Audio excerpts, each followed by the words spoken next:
पटकन story time. मी आणि रेवा कॉलवर होतो, रेवा माझी मैत्रीण, आणि तिने मला सजेस्ट केलं की आपण रव्यामध्ये दही टाकून, कांदा टोमॅटो टाकून असं डोसे करूया, म्हणजे रवा डोसासारखं.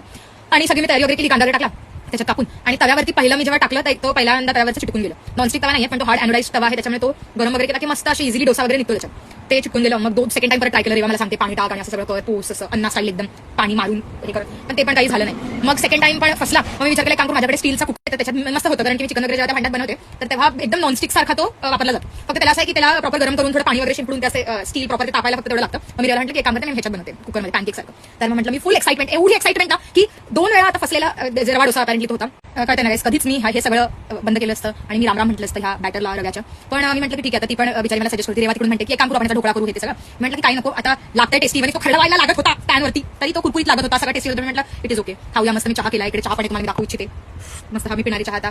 मी नोटीस केलं की फक्त मधलाच भाग चिटकत होता, आणि मी ते असं खरडवून पण मी पलटी करत होते साईडला पॅनच्या, तर ते इझिली होतं. मग मी म्हटलं की यार आता काय करू शकतो. मग मला नोटीस मी केलं की मी मोठ्या बर्नरवरती ठेवलेला होता. आता मोठ्या बर्नरच्या फ्लेम्स अशा असतात, अशा असल्यामुळे पॅनचा मधला भाग कदाचित हिट नव्हता होत नाही, आणि साईडचा फ्लेम्स लागून हिट होत्या. म्हटलं आई शपथ, आता काय करूया, आपण छोट्या बर्नरवर ठेवूया, म्हणजे छोट्या बर्नरची फ्लेम छोटी असते, सो पॅनचा जो मधला भाग तो प्रॉपर्ली हिट होईल. असं करून मी तो छोट्या बर्नरवरती शिफ्ट केला पॅन. आणि तात्पर्य ह्या गोष्टीचा असं आहे की नॉट नेसेसरीली बुडाखाली भरपूर आग लागल्यावरच माणूस प्रोडक्टिव्ह बनू शकतो.